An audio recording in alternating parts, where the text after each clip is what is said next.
Welcome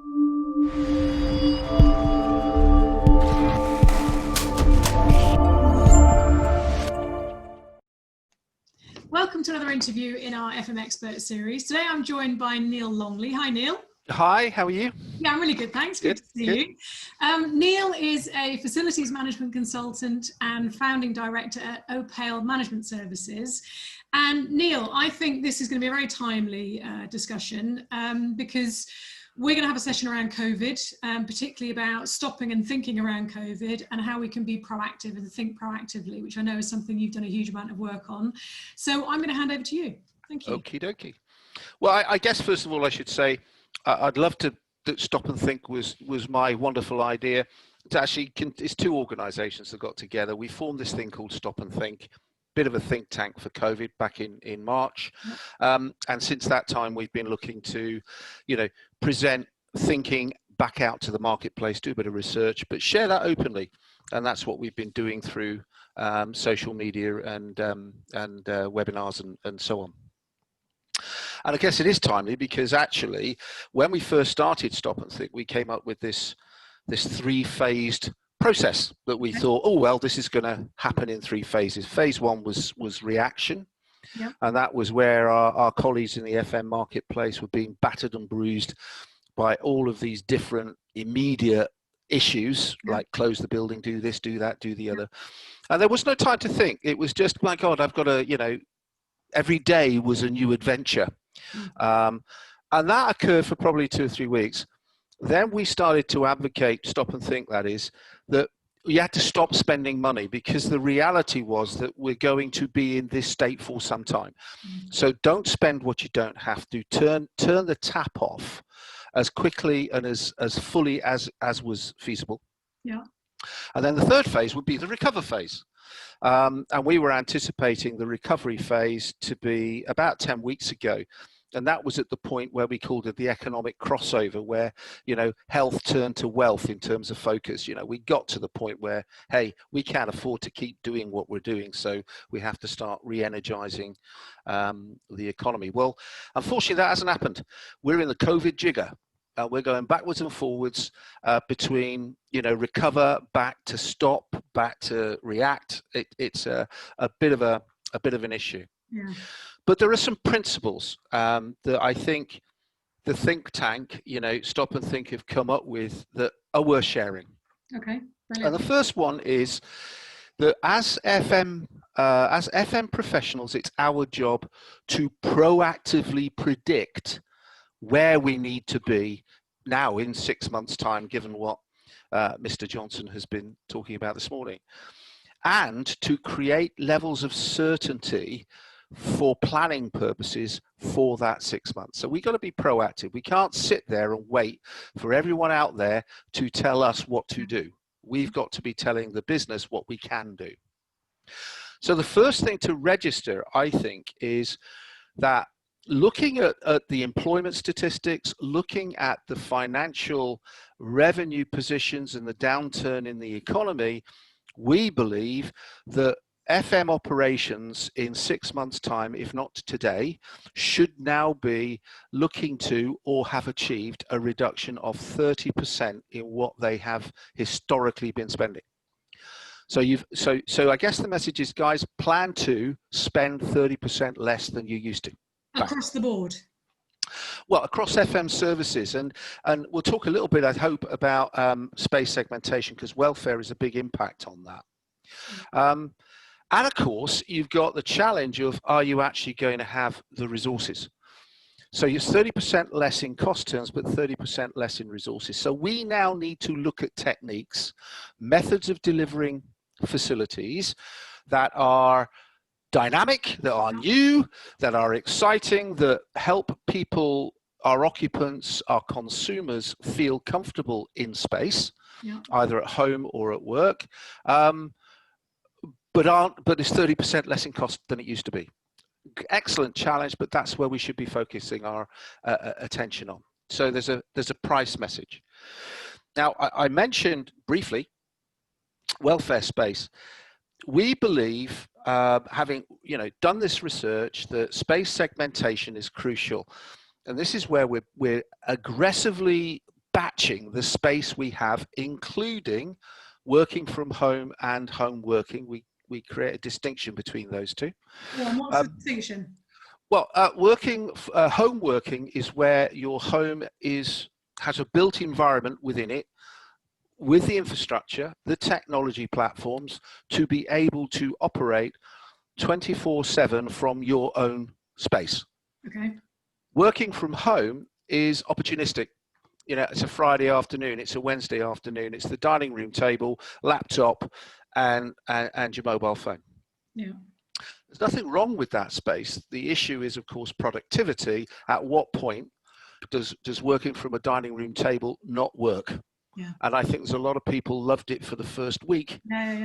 Don't love it now unless it's a Friday afternoon and a Monday morning. Yeah. So I mean, I have a home office, a proper setup, a proper desk, big monitor, everything, because this has always been my office, you know.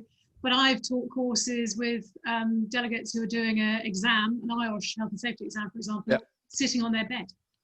Yeah. And that is not a sustainable way of working. So yeah, okay, but nice distinction. I like that. Thank you. So there is a distinction there, and it's important to have that distinction because space segmentation does two things. The first is it makes you want to balance the space that you need for the business's key functions.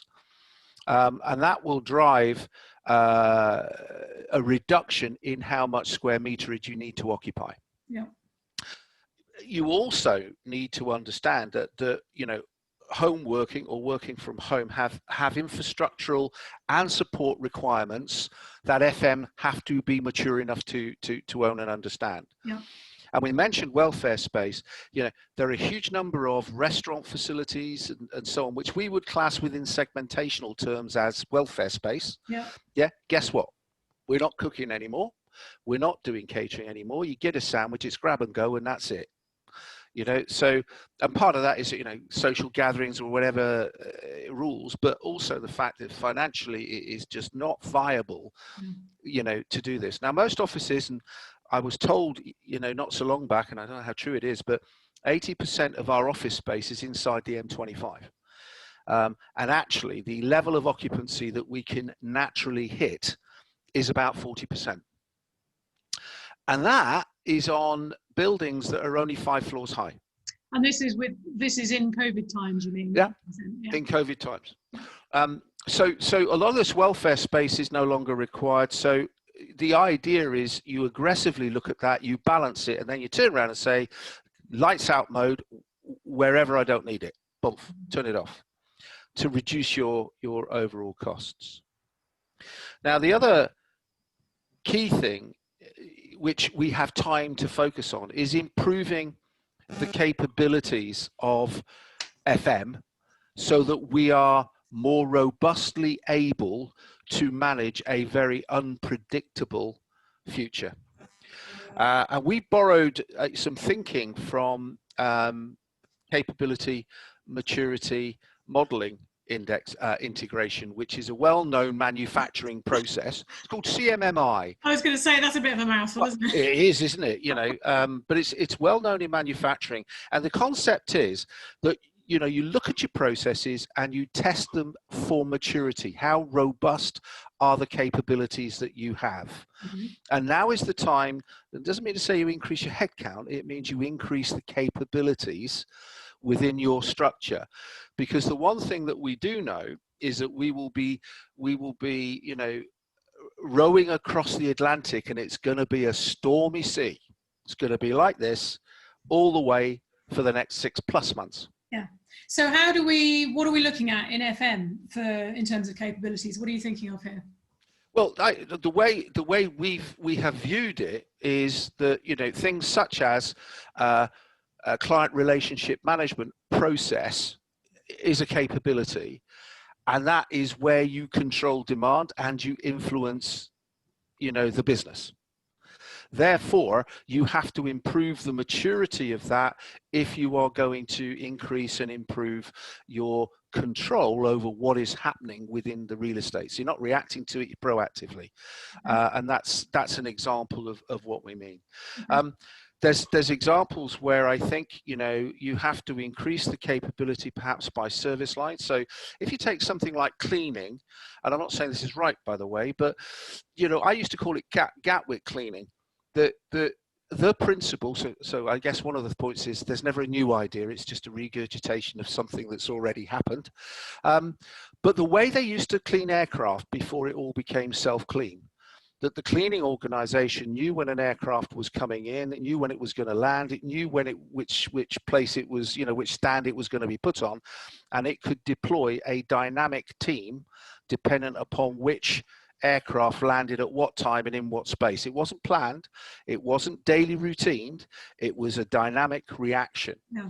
And I think there's scope within FM to consider those types of methods in how you choose now to clean. Do we do daily routine cleaning, for example, or do we turn around and say, tell you what, we'll have 4 janitors, and all they're going to do is when the client's unhappy, go sort it out, and it'll make them all feel good, and we'll wear, you know, high visibility vests so that we all look like we're doing something positively and give them reassurance. But these aren't bad things.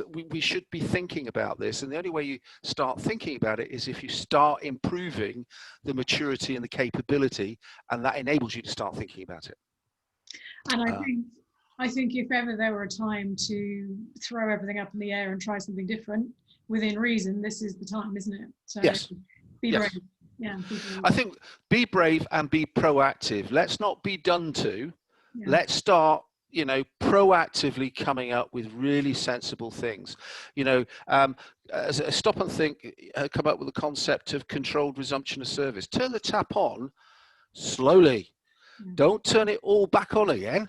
Let's control how we resume the services to maintain the financial integrity and never go above that 30%, you know, position that we need to identify. And I think it's probably 30% minimum as well, isn't it? I think it is. I think 30% is the minimum. I think at the moment, based on where the economic sort of top line is, 30% probably as an average, I mean, it's going to be a bit industry specific, is probably okay.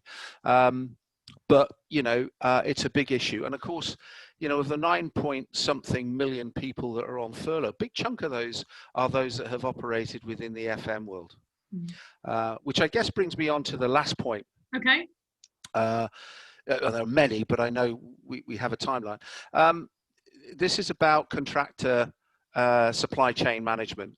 We absolutely need to improve the capability within the supply chain management internally. You know, there's some not so good behaviors coming around, you know, in terms of where redundancy liabilities, you know, are being moved around as we exit the furlough process, and how, you know, clients have potentially been charged for, you know, services that you know, at 80%, sorry, 100% when 80% furlough payments were clicked in. So there's work to be done about the integrity of the supply chain. So review process, I think, is there, and I think it should be an aggressive review process. Because I think the style of contract characteristics now are going to have to change. So outsourcing for me is going to be much less viable. Contracting will stay, but it'll be more out-tasking, more directly controlled, more dynamic. So we won't be offloading the intellect, the assurance piece. We'll be keeping that internal to ourselves as clients, if you will, and then just using the supply chain to deliver, you know, specific tasks that we determine we need. With a risk management in mind or a cost management in mind? Both. If you think about it, you know, and this isn't in the financial sector because it's worse in the financial sector, but we are paying, you know, 10+%. If you take OH&P, some suppliers will squeal, but yeah, it's 10+%, and some are on 14 and some are on 15. That's a big chunk of money that's being paid. So we have to do something about that. And part of that is to reduce the contractual value. So that's our big cost position, but also not just reduce the point of delivery, but actually collapse the management structure to a sensible and well deployed operating model. So lots to be done there, lots to be managed within the supply chain. So, and I think it has to be aggressive, and we have to be really key about what type of contract we are now going to have. Yeah. And what characteristics, what measurements. I think the old measurements of turnaround time, etc., yeah, they're all interesting, but we need things like, you know, cost per pound spent, you know, things that are more orientated to the way business has got to operate. You know, how much does it cost me to do this? How much am I spending just administering it? You know, some organizations have cost to income ratios that are around 40-50%. So it's costing me 50% before I even pick up a spanner or a fish slice or change a toilet roll. That's not sustainable in 6 months' time or today. So we have to drive those things down. Yeah, we're certainly going to see some changes. We've seen over the years the trends of in-house outsourced. Who knows what this next period will bring, but I think you're right. It's about being proactive now, isn't it? As lots of FMs watching this will be. But having heard from, we're recording this on the 22nd of September, Boris Johnson has just made his announcement that we've got at least another 6 months of controls. Yep. So like you say, we've got to be as proactive as we can be. So listen, Neil, thank you for that. Before I let you go, just tell us where we can find, you've done some, you mentioned you've done webinars and white papers and bits of information with your Stop and Think think tank. So where can people find that? They should find it on LinkedIn. Under you? Yeah. But the Stop and Think platform is within LinkedIn. Okay. Also, if they go on our website, and they will see as they enter the website, there's a COVID Stop and Think branding there. Go down there, you can see all of that stuff. Okay. Download. And also, if there are any questions that people want to ask, you know, feel free, drop us an email, whatever, and we're more than happy to show you what we've seen or what we have. No problem. Brilliant. Well, listen, I will put the links anyway to those, if that's okay with you. Yes, please do. Please do. But for now, thank you for that. There's some serious food for thought, and I hope people will find that really useful. So Neil, thank you very much. You're most welcome, and thank you for having me. Pleasure. Thank you. Cheers.